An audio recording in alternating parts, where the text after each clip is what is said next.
Welcome to the Deep Dive. This is where we take all those interesting sources you send us, dig in, and pull out the key insights. Basically, it's your fast track to getting up to speed. And today, we're jumping into the ethics surrounding knowledge and technology. We're working from the Knowledge and Technology Ethics document that came our way. Right. So the main idea we're exploring is how technology is really changing the game, what we know, who gets to know it. And all the ethical questions that pop up because of that power. It's quite a shift. It really is. It goes way beyond just cool new gadgets, doesn't it? It affects how we actually understand the world. So the document lays out 5 key ethical questions. We'll use those as our map today. Sounds good. What are they? Okay, first up, unequal access to knowledge. Then secrecy, especially with the deep web in the picture. Okay. Third, responsibility, like who's accountable when tech is used in certain ways. Big one. Definitely. Fourth is about ignorance I didn't know be an excuse in tech ethics. And finally, the really thorny stuff. Hacktivism and collecting data without asking first. Got it. Quite a list. Yeah. So let's dive in, starting with that first point. Who actually gets access to knowledge these days? Okay, so unequal access. The source makes it clear this isn't just about, having an internet cable plugged in. It's more layered than that. Right, like connectivity itself is a huge piece. The document mentions rural Mississippi, where even in 2025, speeds are expected to be below 25 megabits per second. Yeah, and that really holds people back, doesn't it? Think about remote learning, or even just looking up medical info online quickly. Exactly. It creates this digital divide with real consequences for people's opportunities. But then the source flips it. It talks about Starlink getting speeds over 100 Ps to researchers way out in the Chilean Atacama Desert. Wow. Okay, so super remote, but super fast internet. Exactly. And suddenly, astronomers there can share live data, collaborate instantly, things that just weren't feasible before. So, tech can sometimes bridge those gaps too. It's a real contrast. And it's not just the connection, like you said. The cost of using the tech matters, too. Definitely. Those expensive online textbook platforms, example was McGraw-Hill Connect, maybe costing $140 a semester. That can absolutely shut out students who don't have that kind of money. Yeah, it makes knowledge itself a luxury item almost. It can. But again, tech can offer another path. Look at India's DigiLocker initiative. What's that? It gives, I think it's 170 million people free access on their phones to official documents like certificates, but also open source textbooks, especially in STEM fields. So using mobile tech to get around cost barriers, that's smart. It really is. But here's another layer the source brings up, digital literacy. So even if you have access and it's affordable, you need to know what to do with the information. There's OECD PISA data from 2024. PISA, that's the International Student Assessment Program. That's the one. It showed a big gap, like 39 points in reading literacy, between students who could really use AI search tools critically, asking good questions, evaluating results. Versus those who just copied and pasted summaries. Precisely. Having the info isn't enough if you can't analyze it. That really drives home the idea of the knowledge lens mentioned in the source. Access means being able to understand, not just see. Exactly. And that's where things like Nigeria's Teens Can Code initiative come in, training 10,000 girls a year in Python. That's not just coding skills, is it? No, it's about building those interpretive skills, that critical capacity. And it tackles the gender divide and who gets to produce knowledge and tech, not just consume it. So it's this really complex picture. Tech creates divides, but it also offers tools to bridge them. And real access means having the connection, the resources, and the skills. You've got it. It's all intertwined. Okay, that's a lot to think about just on access. Let's pivot to the second point, secrecy and the deep web. Does something like the deep web change how we should think about keeping knowledge secret? That's a great question. The source kind of unpacks us with 3 different angles on secrecy, especially in that context. Okay, what's the first angle? First is what they call protective secrecy. Think about ProPublica using Secure Drop on the Tor network. Tor helps people stay anonymous online, right? Right. So Secure Drop lets whistleblowers leak information anonymously. The example given is exposing Medicare fraud, apparently.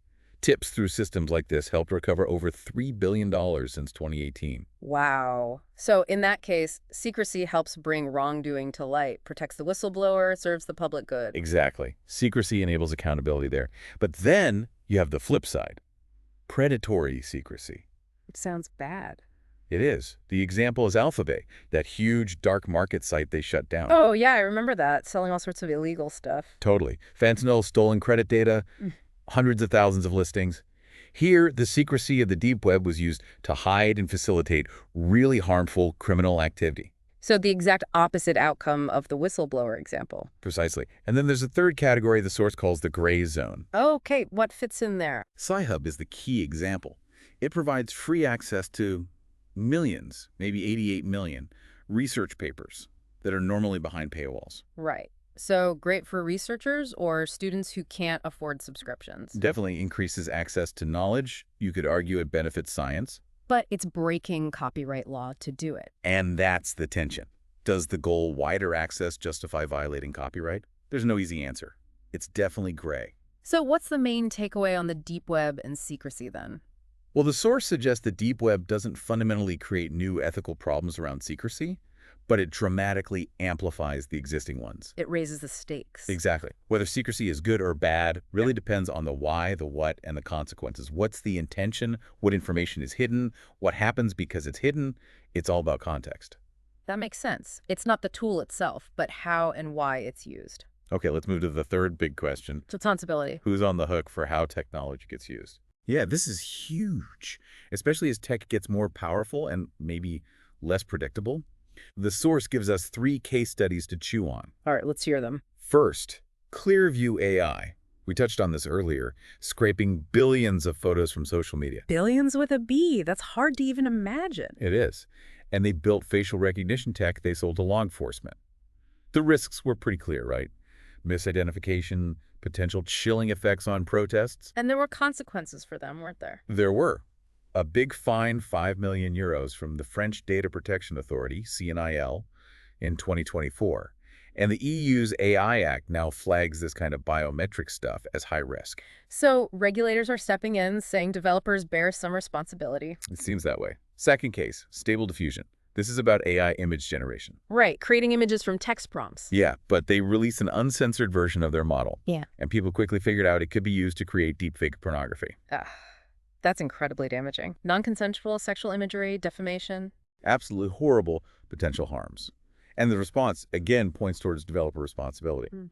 The UK's Online Safety Act, coming in 2025, might force platforms using such tech to have filters, like verifying consent. So building safeguards in, trying to prevent the foreseeable misuse. Exactly. The third case is Google DeepMind's AlphaDiv. What does that do? It's an AI that actually optimizes computer code all by itself. Makes it faster, more efficient. Okay, sounds useful, but I sense a but coming. Well, the but is that optimizing code could potentially include finding ways to exploit systems, for cyber attacks. Okay. So it could inadvertently create vulnerabilities or weapons. Potentially. But what's interesting here, according to the source, is Google DeepMind's approach.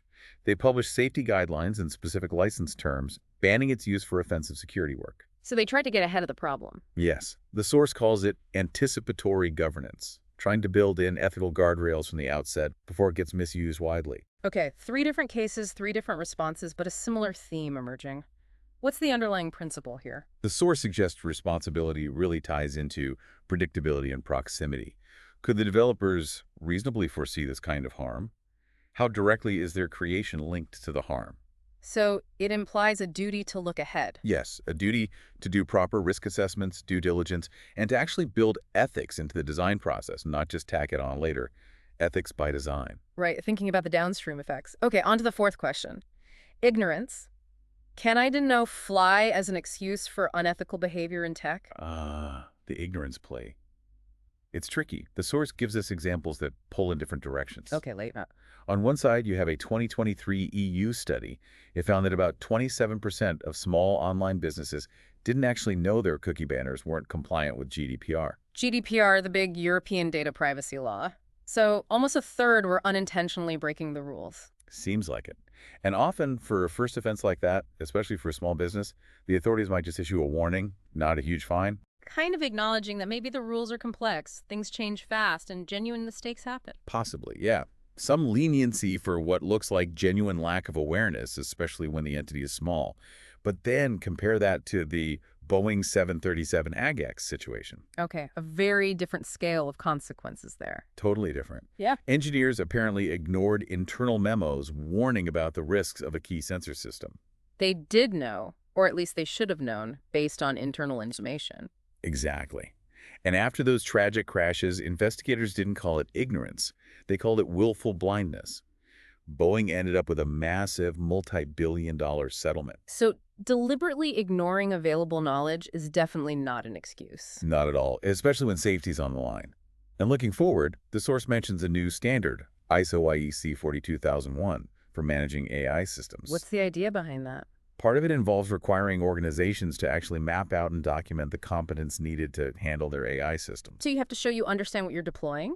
Kind of. The goal is to make it much harder for anyone deploying, say, a high-risk AI to just claim they didn't understand the potential dangers. It pushes for proactive understanding. It sounds like the bar for claiming ignorance is getting higher. That seems to be the takeaway. Yeah. In today's world, with so much information available, you really have to show it was practically impossible for you to know something. Simply not looking isn't good enough anymore. Okay, that makes sense. Now for the final area, which feels particularly complex, hacktivism, and also this trend of collecting data without really getting consent. Let's start with hacktivism. How do we evaluate the ethics there? Yeah, it's often controversial. The source offers a really useful 5-point checklist, a framework to help think it through. Okay, a checklist could be helpful. What's the first point? Legitimacy of aim. Basically, is the goal itself morally defensible? Give me an example. Well, the group distributed denial of secrets leaking documents, reportedly showing Kremlin troop payments during wartime. You could argue that exposing potential war crimes or corruption is a legitimate aim. Okay, versus Versus a group like Lizard Squad, launching DDoS attacks just to knock gamers offline for fun. That aim isn't really justifiable. right, purpose matters. What's next? Proportionality. Is the action taken in balance with the aim? Does the cure cause more harm than the disease? Okay, so scale and impact. Exactly. Temporarily defacing a government website to protest censorship might be seen as proportionate by some. But leaking the private medical records of hospital patients, that seems wildly disproportionate to almost any goal. Definitely. Okay, point 3. Transparency. Does the group own up to what they did and why? So are they open about their motives? Yeah. The example given is Anonymous Italy publishing a manifesto explaining their actions alongside the leaked files. Compare that to, say, a ransomware group in 2024 like RA Group, hiding their identity while making demands. Transparency suggests accountability. Got it, point 4. Minimization of collateral harm. Are they trying to avoid hurting innocent people? Like cleaning up the data before releasing it? Precisely. Masking personal ID numbers in leaked documents about tax evasion is very different from just dumping an entire voter database online, which exposes lots of ordinary people to risk. Trying to be targeted, not just cause chaos. Makes sense. And the last point. Exhaustion of legal remedies. Did they try working through the system first? So did they file lawsuits, make official requests, protest legally? Right. The source contrasts the Belarusian cyber partisans acting after the government had effectively shut down all legal avenues for dissent. Making hacking perhaps a last resort. Arguably, versus someone launching a hack before even trying something standard like a Freedom of Information Act request. Using this framework doesn't always give a simple yes-no answer, but it helps analyze the ethics in a more structured way. Yeah, that's a much clearer way to think about it than just reacting to the headline. Now, what about the second part of the rise of data collection without clear consent? Right, this is happening everywhere, almost ambiently now. It feels like it. The Internet of Things is a big part of that, isn't it? Huge. The source mentions a smart home hub logging, potentially 150,000 events a day. Whoa. What kind of events? Thermostat changes, when lights go on off, maybe snippets from a baby monitor, all sorts of daily life stuff. And often, the document notes, this data is stored unencrypted by the companies. That's a bit worrying. Just vast amounts of personal data accumulating. It is. And another example is biometric boarding at airports. Facial recognition gates. You're becoming pretty common. Yeah, the source says by 2025, over 60% of U.S. international airports might be using them. And the Department of Homeland Security can keep those facial images for up to 12 years. 12 years? And how much do people know about this? Often, the only notification is a sign somewhere near the gate. It's not exactly explicit opt-in consent for most people. So what's the ethical issue here, fundamentally? It's about turning our private lives into knowledge for others, often without us fully understanding or agreeing to it. This indiscriminate data hoarding shifts power massively to the collectors. Knowledge becomes asymmetrical. We become the known, and they become the knowers, without a real agreement in place. That's a good way to put it. It fundamentally changes the conditions under which knowledge about us is generated and held. Okay. So we've really covered a lot of ground here in this deep dive. Unequal access, the tricky nature of secrecy online, developer responsibility, the ignorance excuse, and now hacktivism and this consent-free data harvesting. Yeah, it's clear that navigating the ethics of knowledge and technology isn't simple. There aren't many black and white answers. No, it seems like it requires really careful thinking about the specifics, the context, the potential impacts. And always asking how these technologies distribute what the source calls epistemic agency. Who gets empowered to know? Who is made knowable, maybe against their will? That phrase from the source really stuck with me too, considering the knowledge stakes. Who learns? Who is learned about? And crucially, under what conditions does all this happen? It forces you to think beyond just the tech itself. Absolutely. It's not just about progress for progress's sake, but about aligning that progress with human values and well-being. Which leads us nicely to the final thought we wanted to leave with you, the listener. Right. In this world that's just getting more and more data-driven, how do we, personally and as societies, make sure that technology and the ethics of knowledge actually support human flourishing? And maybe more pointedly, what role do you play in drawing those lines and shaping these ethical boundaries as we move forward? It's definitely something worth mulling over long after you finish listening.